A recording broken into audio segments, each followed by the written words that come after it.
मैं उत्पल सिंह और आप देखना शुरू कर चुके हैं आपका अपना यूट्यूब चैनल गुरु उत्पल। लोग कहते हैं कि आप पढ़ाइएगा ही ना कि घोल के पिलाइएगा। मैं कहता हूं कि मैं पढ़ाऊंगा भी और घोल के भी पिलाऊंगा। जी हाँ, यकीन मानिए, अगर इससे पहले आपने आज तक साइंस नहीं पढ़ा है या साइंस पढ़ने में आपको रुचि नहीं है या साइंस आपको अच्छा ही नहीं लगता, तो इस वीडियो को देखने के बाद आज से साइंस आपको अच्छा लगने लगेगा। साइंस में आज से आपकी रुचि बढ़ जाएगी। अगर आपको इस बात पे यकीन नहीं है तो एक अनपढ़ लड़के को भी, एक रोड चलते हुए लड़के को भी बुलाइए और ला के इस वीडियो को दिखाइए। मैं इस चीज़ की गारंटी देता हूँ, मैं इस चीज़ का दावा करता हूँ कि उसके अंदर साइंस पढ़ने की रुचि आ जाएगी और आज के बाद वो भले साइंस पढ़े या ना पढ़े, साइंस को समझने की कोशिश ज़रूर करेगा। तो मेरी बात कितनी तक सच है, इसको जानने के लिए आप पूरी वीडियो को अंत तक देखें और रियल में मैं जो कह रहा हूँ आपको इस वीडियो में वो चीज़ मिल रहा है, तो आप मेरी वीडियो को लाइक कीजिए, मेरे यूट्यूब चैनल को सब्सक्राइब कीजिए और इसे अपने दोस्तों के साथ शेयर कीजिए। और आपको अगर ये लग रहा है कि नहीं, मैंने जैसा बोला था वो इस वीडियो में नहीं है, तो आप अभी मेरी इस वीडियो को डिसलाइक कीजिए। तो चलिए बढ़ते हैं अपने वीडियो की तरफ। आज की इस वीडियो में हम लोग प्रकाश के परावर्तन के नियम पे चर्चा करते हैं। आज की इस वीडियो में हम लोग प्रकाश के परावर्तन के नियम पे चर्चा करेंगे। आप सब जानते हैं कि प्रकाश के परावर्तन के दो नियम होते हैं। आप ये भी जान जाइए कि प्रकाश के परावर्तन के जो दोनों नियम है वो न्यूटन महोदय के द्वारा दिया गया। तो आइए बारी बारी से हम लोग प्रकाश के परावर्तन के दोनों नियम को समझते हैं।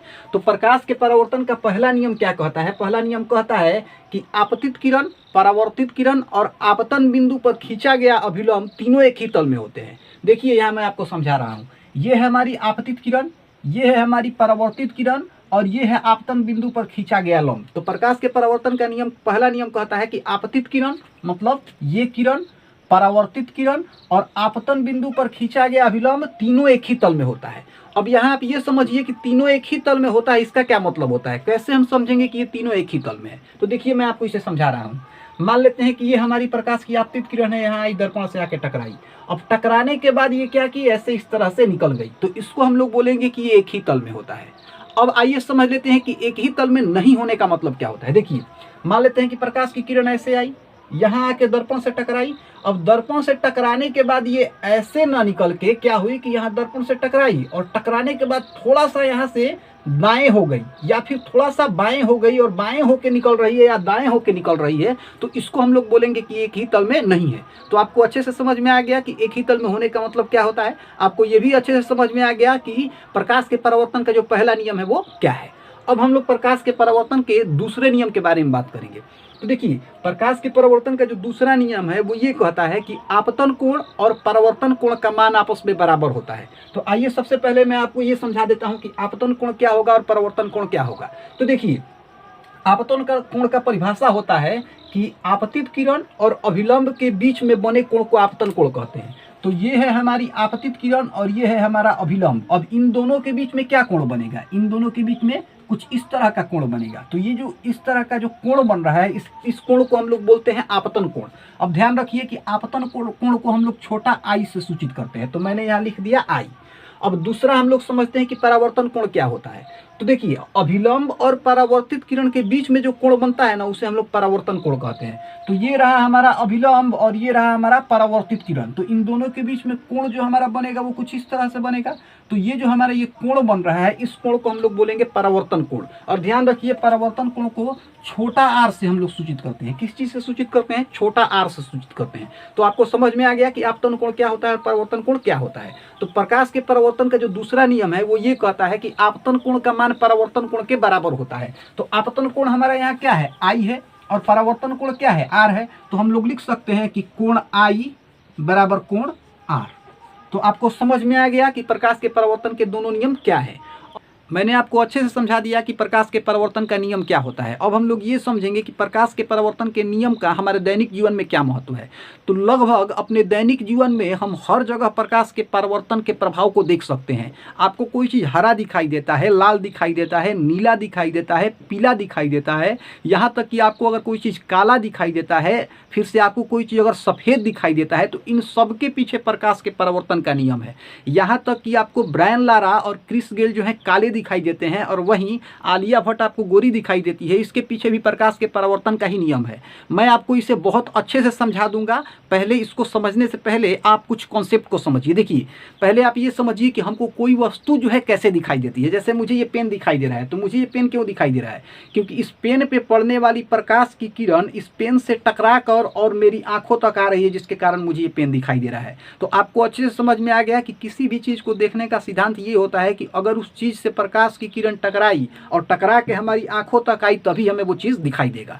अब आप एक और कॉन्सेप्ट समझ लीजिए। देखिए, प्रकाश की जो किरणें होती हैं, इनमें 7 रंग होते हैं। तो जब भी प्रकाश की किरण किसी वस्तु से टकरा रही है, तो इसका मतलब उस प्रकाश में जो 7 रंग है वो उस वस्तु से टकरा रहे हैं। अब होता क्या है कि कुछ वस्तुएं जो होती हैं वो क्या करती हैं कि प्रकाश के कुछ रंगों को अपने में अवशोषित कर लेती हैं और कुछ रंगों को अपने से परावर्तित कर देती है, लौटा देती है। और अगर यही लौटाया हुआ, परावर्तित किया हुआ रंग हमारी आंखों तक आता है, तो जो रंग लौट करके उस वस्तु से परावर्तित होकर हमारी आंखों तक आया, हमें वस्तु उसी रंग की दिखाई देगी। जैसे मान लीजिए कि मेरे पास ये पेन है। अब मुझे इस पेन का जो कैप है, खोपी है, ये कैसा दिखाई दे रहा है? ब्लू दिखाई दे रहा है। तो इसके पीछे का कारण क्या है कि देखिए, इस पे जब प्रकाश की किरण पड़ रही है तो प्रकाश में तो 7 रंग है, लेकिन ये खोपी क्या कर रहा है? 6 रंग को अवशोषित कर दे रहा है और ब्लू रंग को यहाँ से परावर्तित कर दे रहा है, लौटा दे रहा है। और यही ब्लू रंग जब मेरी आंखों में आ रहा है तो मुझे ये पेन कैसा दिखाई दे रहा है? ब्लू दिखाई दे रहा है। इसी तरह से अगर आपको कोई चीज़ हरा दिखाई दे रहा है, तो इसका मतलब ये है कि वो वस्तु, वो चीज़ प्रकाश के सभी रंगों को अवशोषित कर ले रही है और सिर्फ हरे रंग को परावर्तित कर रही है, लौटा रही है। और यही जब हरा रंग आपकी आंखों तक आ रहा है तो वस्तु आपको हरी दिखाई दे रही है। इसी तरह से अगर कोई वस्तु प्रकाश के सभी रंगों को अवशोषित कर लेती है, कोई भी रंग परावर्तित नहीं करेगी, तो वो वस्तु काली दिखाई देगी। और अगर कोई वस्तु प्रकाश के सभी रंगों को परावर्तित कर देती है, कोई भी रंग अवशोषित नहीं करेगी, तो वो वस्तु आपको कैसी दिखाई देगी? वो वस्तु आपको उजली दिखाई देगी।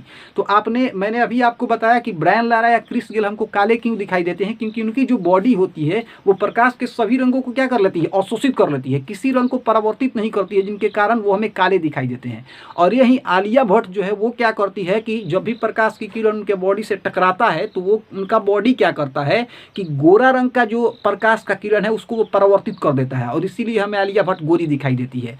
आलिया भट्ट ही नहीं, कोई भी चीज़, कोई भी आदमी अगर हमें गोरा दिखाई दे रहा है, तो इसका मतलब ये है कि उसकी बॉडी से जब प्रकाश की किरण टकरा रही है तो उसके बॉडी से गोरा रंग परावर्तित हो रहा है, गोरा रंग परावर्तित होकर और हमारी आंखों में आ रहा है, जिसके कारण वो हमें गोरा दिखाई देता है। तो आपको अच्छे से समझ में आ गया कि कोई भी वस्तु हमें रंगीन क्यों दिखाई देती है, काली क्यों दिखाई देती है और गोरी क्यों दिखाई देती है। यहाँ पे मैंने चाहे आलिया भट्ट का एग्जाम्पल लिया हो, चाहे ब्रायन लारा का एग्जाम्पल लिया हो, मैंने ये एग्जाम्पल आपको समझाने के लिए लिया है। मेरा यहाँ एग्जाम्पल लेने का उद्देश्य किसी के भावनाओं को चोट पहुँचाना नहीं है। तो मैंने आपको अच्छे से समझा दिया कि प्रकाश के परावर्तन का हमारे दैनिक जीवन में क्या महत्व है।